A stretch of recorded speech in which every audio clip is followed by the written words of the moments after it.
Local news that matters. This is CBS 17 News. Absolutely the most devastating incident that we could ever imagine at UNC Charlotte.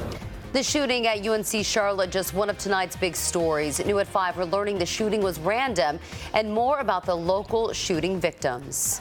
We are here!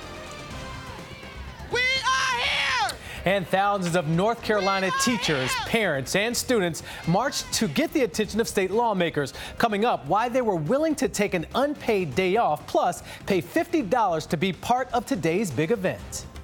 And now, your forecast first from the CBS 17 Storm Team. And the event downtown today came with warm temperatures, but it wasn't the warmest of the year. It was close, but not officially the warmest so far. Good evening and thanks for watching CBS 17. So we've got a few clouds out there. It's going to stay dry and still well into the 80s. We'll stay in the low 80s through 7 and 8 o'clock, dropping into the 70s late tonight. And we've got a couple more warm days before a cold front will change up our weekend forecast. I'll update you on the timing of that front in just a few minutes. But I also come today with a heavy heart and an additional message. The tragic shooting at UNC Charlotte last night leaves us deeply saddened, frustrated, and angry. New at 5, police say the gunman in the UNC Charlotte campus attack intentionally picked the building for his rampage, but he did not target specific victims. Investigators say all of the shooting victims were students and the gunman was a former student. The first officer in the classroom said he's been preparing for a horrible event like this. I've been preparing for this for over 20 years. In my mind, I've been trying to get officers to prepare for it in their minds, what they would do. I'm very pleased to say I'm proud of myself and all the officers that responded to this scene. So the training pays off, and that's why we do it. And I feel this community is a lot safer for that. I never thought I'd have to say this, but school shootings are something our children have to prepare for. Now, many schools have active shooter drills to prepare for the worst case scenario. CBS 17's Colleen Quigley live in Charlotte tonight. And Colleen, you spent today talking to students, including one girl that was supposed to be in class where that shooting took place.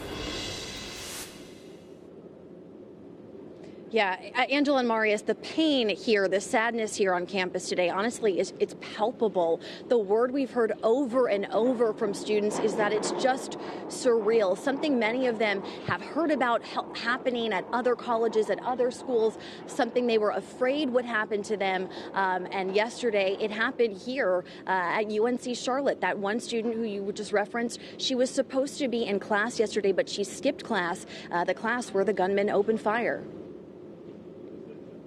One day after a gunman opened fire at a class in the Kennedy building, students waited for police to hand them their backpacks left behind when they ran to safety. I was just in shock. I just stood there silent.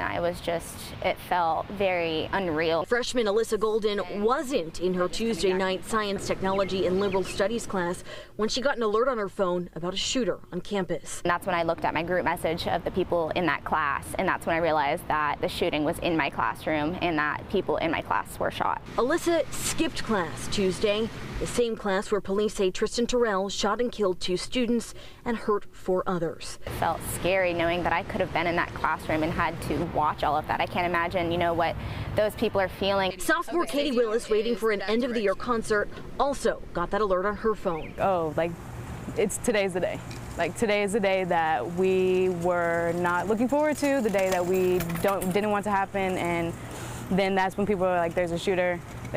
She says students panicked at rumors found to be untrue of a second shooter. She hid in the bathroom. Please, God, protect us. Protect us. That's the only thing you can do is be still and pray, and I was just getting in contact with as many people as I could and saying, I love you, I love you, I love you. One of those messages to her mom, who came to campus Wednesday grateful to hug her daughter and heartbroken for the families who lost their own loved ones.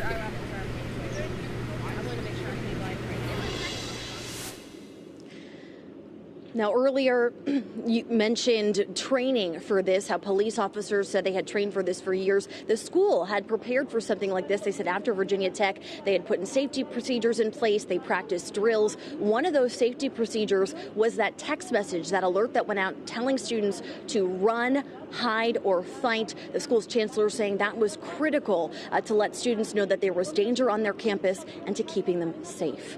Reporting live in Charlotte, Colleen Quigley, CBS 17 News. Colleen, thank you. At least 2 of the shooting victims are from Apex, 19-year-old Drew Piscaro and 20-year-old Sean DeHart. CBS 17's Maggie Newland is live in Apex tonight. And Maggie, how are Sean and Drew doing tonight?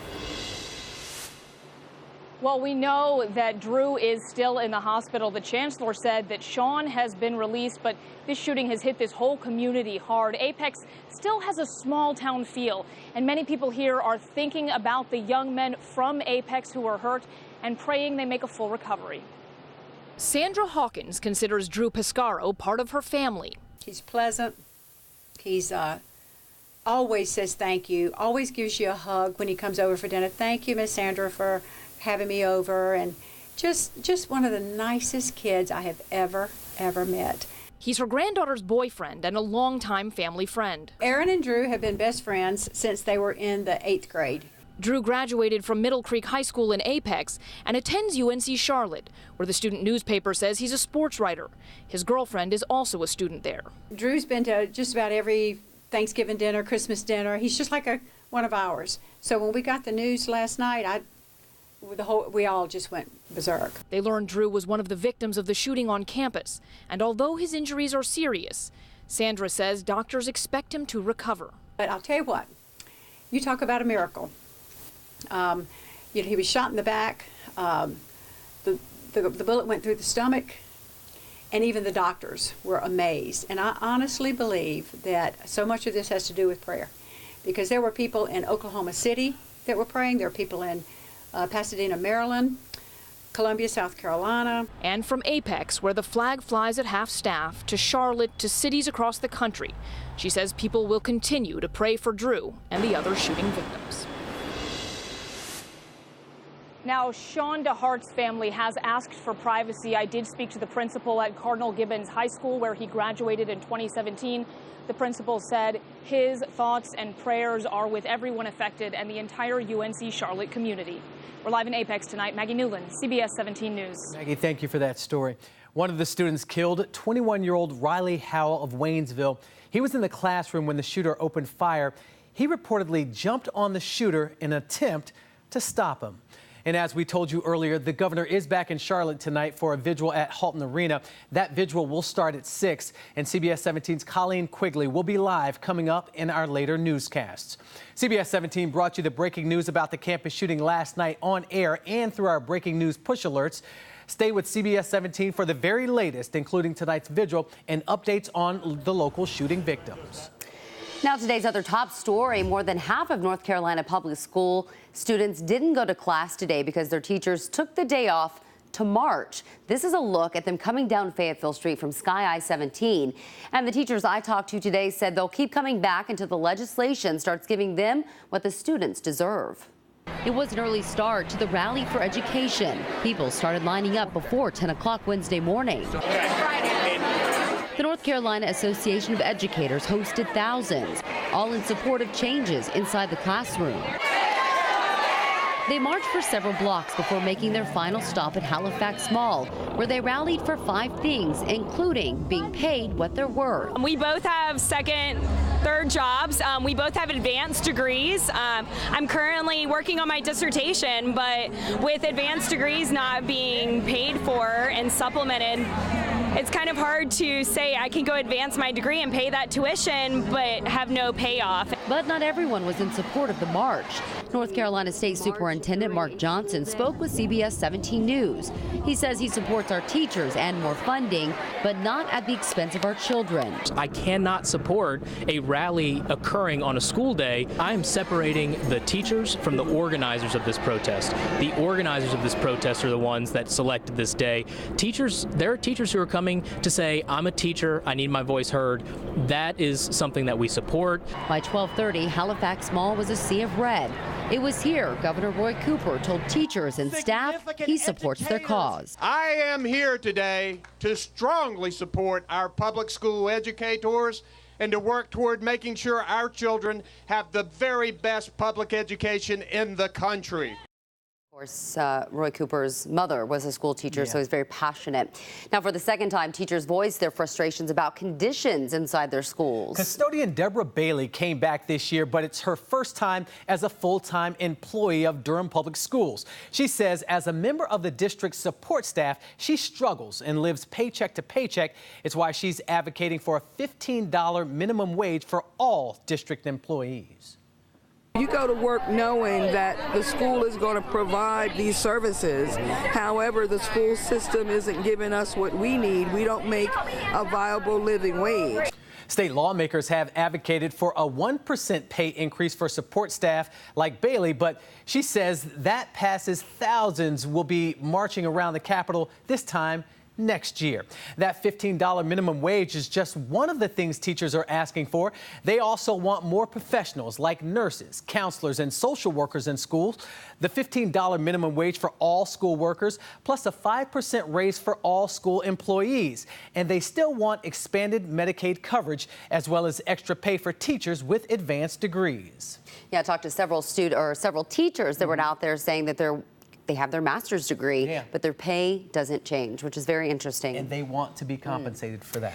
And all the teachers we heard from today said if lawmakers don't make changes, they will be back again next year. CBS 17's Michael Hyland talked to teachers and lawmakers today to find out if those teachers' voices were heard. Michael.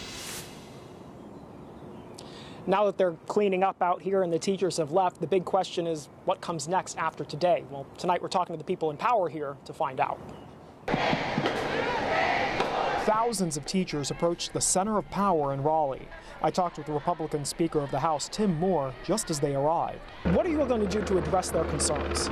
Well, for one, if you look at our new budget we just rolled out, it's going to raise the average teacher pay to $56,500. That's the highest it's ever been in North Carolina. For the North Carolina Association of Educators, they wanted to break the Republican supermajority in the legislature last year.